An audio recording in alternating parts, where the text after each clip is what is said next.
बिस्मिल्लाहिर्रहमानिर्रहीम अस्सलाम वालेकुम नाज़रीन नाटू तेल टीवी मैं तुहाडा अपना जवेद रहमानी प्रोग्राम खेत मंडी तक लैके हाज़र हाँ।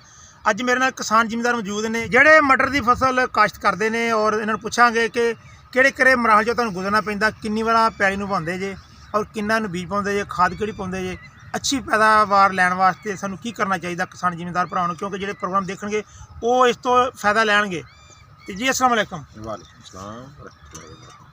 अच्छा तुहाडा नाम की है जी? मेरा नाम मोहम्मद सलीम। मोहम्मद सलीम साहब किन्ने अरसे तुसीं वाही करदे पए जे? मैं तकरीबन 94 तो वाही कर रहा। यानी 94 तो तुसीं वाही करदे पए 94 जे? मैं ग्रैजुएशन की उस तो बाद फौरी वाही ना काश्त वाही भी असीं करते हैं सब्जियां की। उदों तो असीं ये सब्जियां काश्त करते हैं, खेत तो लग के मंडी तक अपनी सब्जियां नूं पहुंचाउने हैं। ਇਹ ਯਾਨੀ ਤੁਸੀਂ ਜਿਹੜੀ ਫਸਲ ਕਾਸ਼ਤ ਕਰਦੇ ਜੇ हाँ जी, ਇਹ ਕਿਹੜੇ ਸ਼ਹਿਰ 'ਚ ਲੈ ਕੇ ਜਾਂਦੇ ਜੇ, ਤੁਸੀਂ ਗਿਣ ਕੇ ਦੱਸਣਾ। ਅਸੀਂ ਸਭ ਤੋਂ ਪਹਿਲਾਂ ਆਪਣੀ ਕਰੀਬੀ ਮੰਡੀ ਕੁੜਿਆਂ ਵਾਲਾ ਭਗਤਾਉਂਦੇ ਆ, ਉਸ ਤੋਂ ਬਾਅਦ ਫੈਸਲਾਬਾਦ ਆ, ਲਾਹੌਰ ਆ, ਗੁਜਰਾਂਵਾਲਾ ਆ, ਰਾਵਲਪਿੰਡੀ ਆ। ਇਸਲਾਮਾਬਾਦ ਤੱਕ ਸਾਡੀ ਫਸਲ ਦੀ ਸਬਜ਼ੀ ਦੀ ਰਸਦ ਆ। ਇਹਦਾ ਮਤਲਬ ਵੀ ਇਸਲਾਮਾਬਾਦ ਤੱਕ ਤੁਸੀਂ ਲੈ ਕੇ ਜਾਂਦੇ ਜੇ, ਪੂਰਾ ਪਾਕਿਸਤਾਨ ਹੀ ਫਿਰ ਲਿਆ ਫਿਰ ਕੇ? ਨਹੀਂ, ਪੰਜਾਬ ਆ, ਪਾਕਿਸਤਾਨ ਬਹੁਤ ਵੱਡਾ ਉਹ ਹੈ। ਯਾਨੀ ਕਰਾਚੀ ਤੱਕ ਵੀ ਗਏ ਜੇ, ਤੁਹਾਨੂੰ ਮੈਨੂੰ ਪਤਾ ਲੱਗਾ ਨਾ। ਉਹ ਤਾਂ ਜੀ ਇੱਕਾ ਦੁੱਕਾ ਆ, ਲੇਕਿਨ ਰੂਟੀਨ ਜਿਹੜੀ ਸਾਡੀ ਆ ਉਹ ਫੈਸਲਾਬਾਦ ਗੁਜਰਾਂਵਾਲਾ ਦੇ ਪਿੰਡੀ ਚੱਲਦੀ ਆ। ਸਹੀ ਹੈ। ਅੱਛਾ ਮੈਨੂੰ ਇਹ ਦੱਸੋ ਕਿ ਕਿੰਨੀ ਦਫਾ ਤੁਹਾਨੂੰ ਪੈਲੀ ਵਾਹੁਣੀ ਪੈਂਦੀ ਹੈ ਜਦੋਂ ਮਟਰ ਦੀ ਫਸਲ ਕਾਸ਼ਤ ਕਰਨੀ ਪੈਂਦੀ ਆ? ਇੱਕ ਅੱਛੇ ਕਾਸ਼ਤਕਾਰ ਨੂੰ ਪੂਰੀ ਪੈਦਾਵਾਰ ਲੈਣ ਦੀ ਖਾਤਰ 10 ਤੋਂ 12 ਵਾਰ ਪੈਲੀ ਨੂੰ ਵਕਫੇ ਨਾਲ ਵਾਹੁਣਾ ਪੈਂਦਾ ਆ ਔਰ ਅੱਛੀ ਤਰੀਕੇ ਨਾਲ ਉਹਨੂੰ ਤਿਆਰ ਕਰਨਾ ਪੈਂਦਾ ਆ। ਜਦੋਂ ਤੁਹਾਡੀ ਜ਼ਮੀਨ ਬਿਲਕੁਲ ਭੁਰਭੁਰੀ ਹੋ ਜਾਂਦੀ ਆ, ਬਰੀਕ ਹੋ ਜਾਂਦੀ ਆ, ਉਦੋਂ ਸਮਝੋ ਕਿ ਤੁਹਾਡੀ ਮਟਰ ਬੀਜਣ ਦੇ ਕਾਬਲ ਹੋ ਗਈ ਹੈ। ਇੱਕ ਵਾਰ ਪੈਲੀ ਵਾਹੀਏ ਤੇ ਕਿੰਨਾ ਖਰਚਾ ਹੈ? ਜਿੰਨਾ ਹੁਣ ਤੇਲ ਮਹਿੰਗਾ ਹੈ ਤੇ ਇਸ ਮਹਿੰਗਾਈ ਦੇ ਲਿਹਾਜ਼ ਨਾਲ ਸਾਨੂੰ 1000 ਤੋਂ 1200 ਰੁਪਈਆ ਇੱਕ ਦਫਾ ਪੈਲੀ ਨੂੰ ਵਾਹੁਣ ਦਾ ਖਰਚਾ ਹੈ। ਇਹਦਾ ਮਤਲਬ ਇੱਕ ਪੈਲੀ ਤਿਆਰ ਕਰਨੀ ਹੋਵੇ ਤੇ 12000 ਰੁਪਇਆ ਖਰਚਾ, ਤਕਰੀਬਨ ਫਸਲ ਦੀ 1 ਏਕੜ ਜਿਹੜੀ ਜ਼ਮੀਨ ਉਹਨੂੰ ਵਾਹਣਾ ਨਾ ਤੇ 12000 ਰੁਪਇਆ ਤਕਰੀਬਨ ਖਰਚਾ ਹੈ, ਕਿਉਂਕਿ ਤਕਰੀਬਨ ਤੇ ਉਸ ਤੋਂ ਬਾਅਦ ਫਿਰ ਇਹਦੀਆਂ ਅਸੀਂ ਖੇਲੀਆਂ ਬਣਾਉਂਦੇ ਆ। ਅਗਰ ਸੋਰਸਸ ਹੋਣ ਥੱਲੇ DAP ਖਾਦ ਇਸਤੇਮਾਲ ਕਰਦੇ ਆ, ਅਗਰ ਇਸਤੇਮਾਲ ਕਰੀਏ ਤਾਂ ਉਹਦੀ ਪ੍ਰੋਡਕਸ਼ਨ ਬਿਹਤਰ ਹੁੰਦੀ ਹੈ। ਉਸ ਤੋਂ ਬਾਅਦ ਜਦੋਂ ਪੌਦਾ ਉੱਗ ਪੈਂਦਾ ਹੈ ਫਿਰ ਗੋਡੀ ਦਾ ਮਰਾਹਲ ਸ਼ੁਰੂ ਹੋ ਜਾਂਦਾ ਆ। ਉਹਨੂੰ ਗੋਡੀ ਕਰਨੇ ਆ, ਫਿਰ ਉਹਨੂੰ ਥੋੜ੍ਹੀ ਮਿੱਟੀ ਲਾਉਂਦੇ ਆ, ਨਾਈਟ੍ਰੋਫਾਸ ਦਾ ਇਸਤੇਮਾਲ ਕਰਦੇ ਆ, ਯੂਰੀਆ ਦਾ, ਐਮੋਨੀਅਮ ਨਾਈਟ੍ਰੇਟ ਆ।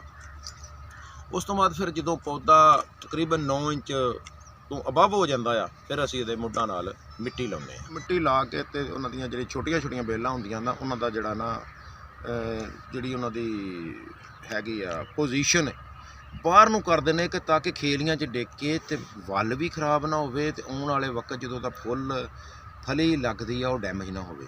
ਫਿਰ ਉਸ ਤੋਂ ਬਾਅਦ ਅਸੀਂ ਉਹਨੂੰ ਅਗਰ ਜ਼ਿਆਦਾ ਜੜੀ ਬੂਟੀ ਜ਼ਮੀਨ ਵਿੱਚ ਹੋਵੇ ਮਜ਼ੀਦ ਗੋਡੀ ਦਿੰਦੇ ਆ, ਨਹੀਂ ਤਾਂ ਨਹੀਂ ਦਿੰਦੇ।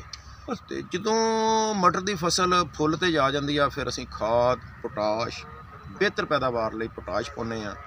ਉਸ ਤੋਂ ਅਗਲਾ ਮਰਹਲਾ 'ਤੇ ਆਉਂਦਾ ਆ ਮੁਖਤਲਿਫ ਕਿਸਮ ਦੀਆਂ ਵਾਇਰਸ ਦੀ ਬਿਮਾਰੀ ਆਉਂਦੀ ਆ, ਫੰਗਸ ਦੀ, ਜਿਹੜੀ ਕਿ ਪਹਿਲਾਂ ਨਹੀਂ ਸੀ ਹੁੰਦੀ, ਹੁਣ ਮਜ਼ੀਦ ਹਰ ਸਾਲ ਉਹ ਜਿਹੜੀ ਆ ਵੱਧ ਰਹੀ ਆ। ਸਾਡੀ ਨਾ ਹਕੂਮਤ ਤਵੱਜੋ ਦਿੰਦੀ ਹੈ, ਨਾ ਸਾਡੇ ਖਾਲਸ ਦਵਾਈਆਂ ਮਿਲਦੀਆਂ, ਸਾਡੇ ਪ੍ਰੋਬਲਮ ਨੇ। ਇਹ ਜਾ ਕੇ ਸਾਡੀ ਫਸਲ ਦੀ ਪੈਦਾਵਾਰ ਨੂੰ ਮੁਤਾਸਰ ਕਰਦੀਆਂ ਨੇ। ਜਦੋਂ ਕਿ ਜਦੋਂ ਅੱਛੀ ਫਸਲ ਹਾਸਲ ਕਰਨ ਲਈ ਇੱਕ ਪੂਰੀ ਮਿਹਨਤ ਕਰਕੇ ਜਦੋਂ ਜ਼ਿਮੀਂਦਾਰ ਫਸਲ ਤਿਆਰ ਕਰਦਾ ਆ, ਅਗਰ ਉਹਨੂੰ ਮੁਨਾਸਿਬ ਰੇਟ 'ਤੇ ਅਤੇ ਦਵਾਈ ਮਿਲੇ, ਖਾਲਸ ਦਵਾਈ ਮਿਲੇ, ਤੇ ਸਾਡੀ ਜਿਹੜੀ ਪਰ ਏਕੜ ਪੈਦਾਵਾਰ ਆ 150 ਮਣ ਤੱਕ ਜਾਂਦੀ ਹੈ। 150 ਮਣ ਤੱਕ ਜਾਂਦੀ ਹੈ। ਉਹ ਸਿਆਣੇ ਕਹਿੰਦੇ ਜਿੰਨੀ ਗੋਡੀ ਓਨੀ ਡੋਡੀ, ਠੀਕ ਹੈ। ਅਗਰ ਅਸੀਂ ਨਹੀਂ ਉਹ ਤੇ ਮਿਹਨਤ ਕਰਦੇ ਤੇ ਫਿਰ ਬਿਸਮਿਲ੍ਲਾ ਕਦੀ ਖਰਚੇ ਵੀ ਪੂਰੇ ਨਹੀਂ ਹੁੰਦੇ। ਤਕਰੀਬਨ ਅਗਰ ਦੇਖਿਆ ਜਾਵੇ ਸਲੀਮ ਸਾਹਿਬ ਇਹ ਦੱਸਣਾ ਕਿ ਵਹਾਈ ਹੋ ਗਈ, ਬੀਜ ਹੋ ਗਿਆ, ਖਾਦ ਹੋ ਗਈ, ਸਪਰੇਅ ਹੋ ਗਈ, ਸਾਰੇ ਮਰਲਾਂ 'ਚੋਂ ਗੁਜ਼ਰ ਕੇ ਟੋਟਲ 1 ਏਕੜ ਤੇ ਕਿੰਨਾ ਖਰਚਾ ਹੁੰਦਾ ਹੈ?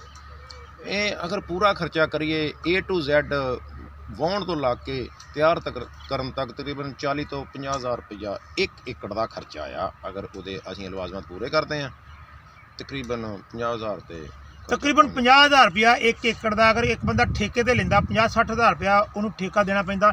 1 ਲੱਖ ਰੁਪਏ ਦੇ ਵਿੱਚ 1 ਏਕੜ ਆ ਜੀ ਟੋਟਲ। ਹਜੇ ਉਹਦੇ ਮਾਮਲੇ ਲਹਿਦਾ, ਹੋਰ ਜਿਹੜੇ ਤੜਾਈ ਉਹਨਾਂ ਦੀ ਚੁਣਾਈ ਜਿਹੜੀ ਕਰਦੀਆਂ ਨੇ ਬੀਬੀਆਂ, ਉਹਨਾਂ ਦਾ ਜੇ ਖਰਚਾ ਲਹਿਦਾ, ਫਿਰ ਟਰਾਂਸਪੋਰਟ ਦਾ ਖਰਚਾ ਲਹਿਦਾ, ਯਾਨੀ ਬਹੁਤ ਸਾਰੇ ਖਰਚੇ ਨੇ। ਇੱਥੋਂ ਤੱਕ ਸਾਡੀ ਫਸਲ ਤਿਆਰ ਹੁੰਦੀ ਆ 1 ਲੱਖ ਰੁਪਏ 'ਚ ਸਾਡੀ, ਅਗਰ ਅਸੀਂ ਪੂਰਾ ਖਰਚਾ ਕਰਦੇ ਹਾਂ ਸਾਡੀ ਫਸਲ ਤਿਆਰ ਆ 1 ਲੱਖ ਰੁਪਏ 'ਚ, ਅਸੀਂ ਉਹਦੇ ਕੋਲੋਂ ਇੱਕ ਅੱਛੀ ਪ੍ਰੋਡਕਸ਼ਨ ਲੈਣ ਵਾਸਤੇ ਇੰਨਾ ਖਰਚ ਕਰਦੇ ਹਾਂ, ਜਿਹੜਾ ਕਿ ਸਾਨੂੰ 50% ਤਕਰੀਬਨ ਕਿਰਾਇਆ ਚੱਲ ਜਾਂਦਾ ਠੇਕੇ ਦੀ ਮੱਦ ਵਿੱਚ। ਉਹਦੇ ਵਿੱਚ ਇਹ ਆਉਂਦਾ ਆ ਇਹ ਇੱਕ 3 ਜਾਂ 4 ਮਹੀਨੇ ਦੀ ਫਸਲ ਆ, ਠੇਕਾ ਜਿਹੜਾ ਆ ਉਹ ਸਾਲ ਦਾ ਆ, ਉਹਨੂੰ ਉਹ 'ਤੇ ਡਿਵਾਈਡ ਕਰ ਲਵੋ, ਉਹ ਤਕਰੀਬਨ 70-80 ਹਜ਼ਾਰ ਰੁਪਇਆ 1 ਏਕੜ ਦਾ ਖਰਚਾ ਬਣਿਆ। ਅੱਛਾ ਇੱਕ ਚੀਜ਼ ਹੋਰ ਮੇਰੇ ਜ਼ਿਹਨ 'ਚ ਆ ਰਹੀ ਕਿ ਇਹਨੂੰ ਕੋਈ ਕਾਂ ਚਿੜੀ ਕੁਝ ਚੀਜ਼ਾਂ ਨੁਕਸਾਨ ਵੀ ਪਹੁੰਚਾਉਂਦੀਆਂ ਨੇ? ਇਹਨੂੰ ਬਹੁਤ ਸਾਰੀਆਂ ਚੀਜ਼ਾਂ ਨੁਕਸਾਨ ਪਹੁੰਚਾਉਂਦੀਆਂ। ਜਦੋਂ ਇਹ ਉੱਗਦਾ ਆ ਉਦੋਂ ਵੀ ਇਹਨੂੰ ਪਰਿੰਦੇ ਚੁੰਝਾਂ ਮਾਰਦੇ ਆ, ਉੱਠਦੇ ਆ, ਉਦੋਂ ਵੀ ਨੁਕਸਾਨ ਆ, ਉਦੋਂ ਵੀ ਇਹਦੀ ਕੇਅਰ ਕਰਨੀ ਪੈਂਦੀ ਆ। ਉਸ ਤੋਂ ਬਾਅਦ ਅਗਲੇ ਮਰਹਲੇ 'ਤੇ ਜਦੋਂ ਆਉਂਦੇ ਆ, ਜਦੋਂ ਇਹਨੂੰ ਫੁੱਲ ਲੱਗਦਾ ਅਤੇ ਛੋਟੀ ਛੋਟੀ ਨਾਜ਼ੁਕ ਜਿਹੀ ਪਾਪੜੀ ਦੀ ਸ਼ਕਲ 'ਚ ਫਲੀ ਲੱਗਦੀ ਆ, ਉਦੋਂ ਇਹਨੂੰ ਕਾਂ ਵੀ ਆਉਂਦੇ ਆ, ਤੋਤੇ ਵੀ ਆਉਂਦੇ ਆ, ਪਰਿੰਦੇ, ਚਿੜੀਆਂ। ਔਰ ਸਭ ਤੋਂ ਜਿਹੜੇ ਬੈਰੂਨੀ ਇਲਾਕੇ ਨੇ ਉੱਥੇ ਇੱਕ ਸੇ ਨਾਂ ਦਾ ਅਸੀਂ ਜਾਨਵਰ ਕਹਿੰਦੇ ਆ ਰਾਤ ਨੂੰ, ਕੰਡਿਆਂ ਵਾਲਾ, ਉਹ ਇਹਨੂੰ ਬਹੁਤ ਮੁਤਾਸਰ ਕਰਦਾ ਆ। ਜਿਨ੍ਹਾਂ ਇਲਾਕਿਆਂ ਦੇ ਵਿੱਚ ਸੂਰ ਆ, ਇਹਨੂੰ ਸੂਰ ਵੀ ਬਹੁਤ ਮੁਤਾਸਰ ਕਰਦਾ। ਅੱਛਾ, ਇਹਦੀ ਕੋਈ ਅਹਤਿਆਤੀ ਤਦਾਬੀਰ, ਕੋਈ ਇਹਨੂੰ ਹਿਫਾਜ਼ਤ ਕੀ ਕਰਦੇ ਜੀ? ਅਸੀਂ ਬਸ ਇਹੋ ਰਾਖੀ ਰੁਖੀ ਕਰਦੇ ਹਾਂ, ਜਾਂ ਕੋਈ ਦਵਾਈ ਵਾਲੀ ਹੋਰ ਅਸੀਂ ਇਹਦਾ ਕੁਛ ਨਹੀਂ ਕਰ ਸਕਦੇ, ਕਿਉਂਕਿ ਸਾਡਾ ਲੋ ਲੈਵਲ ਦਾ ਕਾਸ਼ਤਕਾਰ ਆ। ਹਾਈ ਲੈਵਲ ਦਾ ਕਾਸ਼ਤਕਾਰ ਇਹਦਾ ਕੋਈ ਸੋਚ ਸਕਦਾ ਆ, ਅਸੀਂ ਛੋਟੇ ਪੈਮਾਨਾ ਸਗੀਰ ਦੇ ਕਾਸ਼ਤਕਾਰ। ਅੱਛਾ ਸਲੀਮ ਸਾਹਿਬ, ਆਖਰੀ ਸਵਾਲ ਤੁਹਾਡੇ ਅੱਗੇ ਹੈ ਕਿ ਅੱਛੀ ਪ੍ਰੋਡਕਸ਼ਨ ਲੈਣ ਵਾਸਤੇ, ਅੱਛੀ ਪੈਦਾਵਾਰ ਲੈਣ ਵਾਸਤੇ ਸਾਨੂੰ ਕੀ ਕਰਨਾ ਚਾਹੀਦਾ ਕਿਸਾਨ ਜ਼ਿਮੀਂਦਾਰ ਭਰਾਵਾਂ ਨੂੰ? ਜਿਹੜਾ ਸਾਹਮਣੇ ਮੈਂ ਗੱਲ ਨਾ ਦੇਖੋ, ਮੈਂ ਤੁਹਾਨੂੰ ਅੱਗੇ ਵੀ ਦੱਸਿਆ ਕਿ ਜਿਹੜੇ ਮਰਾਹਲ ਦੇ ਵਿੱਚੋਂ ਦੀ ਅਸੀਂ ਗੁਜ਼ਰਦੇ ਹਾਂ, ਇੱਕ ਅੱਛੀ ਪੈਦਾਵਾਰ ਲੈਣ ਵਾਸਤੇ ਸਭ ਤੋਂ ਬੈਸਟ ਤਰੀਕਾ ਇਹੋ ਹੀ ਆ ਕਿ ਜ਼ਮੀਨ ਦੀ ਅੱਛੀ ਤਿਆਰੀ, ਮਿਆਰੀ ਖਾਦ, ਮੁਨਾਸਬ ਖਾਦ।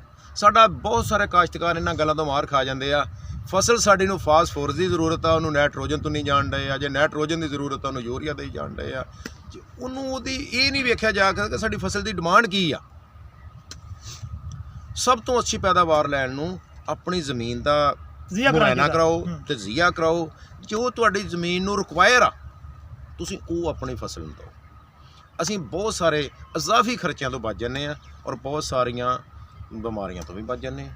ਬਹੁਤ ਸ਼ੁਕਰੀਆ ਸਲੀਮ ਸਾਹਿਬ, ਤੁਸੀਂ ਸਲੀਮ ਸਾਹਿਬ ਦੀ ਗੱਲ ਸੁਣੀ ਕਿ ਅਗਰ ਅੱਛੀ ਪ੍ਰੋਡਕਸ਼ਨ ਲੈਣੀ ਆ, ਉਹਨੂੰ ਅੱਛੀ ਤਰ੍ਹਾਂ ਵਿਹਾਈ ਉਹਦੀ ਕਰੋ, ਉਹਨੂੰ ਅੱਛੀ ਖਾਦ ਪਾਓ। ਉਹ ਪਾਓ ਕਿ ਜਿਹੜੇ ਸਾਡੇ ਹੈਗੇ ਨੇ ਜ਼ਰਾਇਤ ਦੇ ਸਿਆਣੇ, ਉਹਨਾਂ ਨੂੰ ਪੁੱਛ ਕੇ ਖਾਦ ਪਾਓ ਵੀ ਕਿਹੜੀ ਇਹਨੂੰ ਖਾਦ ਪਾਉਣੀ ਆ, ਕਿਹੜੀ ਦਵਾਈ ਪਾਉਣੀ ਆ, ਅਤੇ ਫਿਰ ਤੁਸੀਂ ਬਿਹਤਰ ਪ੍ਰੋਡਕਸ਼ਨ ਲੈ ਸਕਦੇ, ਬਿਹਤਰ ਪੈਦਾਵਾਰ ਲੈ ਸਕਦੇ ਜੇ। ਕਿਸਾਨ ਜ਼ਿਮੀਂਦਾਰ ਭਰਾਓ, ਪ੍ਰੋਗਰਾਮ ਖੇਤ ਸੇ ਮੰਡੀ ਤੱਕ ਲੈ ਕੇ ਤੁਹਾਡਾ ਆਪਣਾ ਜਵੇਦ ਰਹਿਮਾਨੀ ਹਾਜ਼ਰ ਸੀ।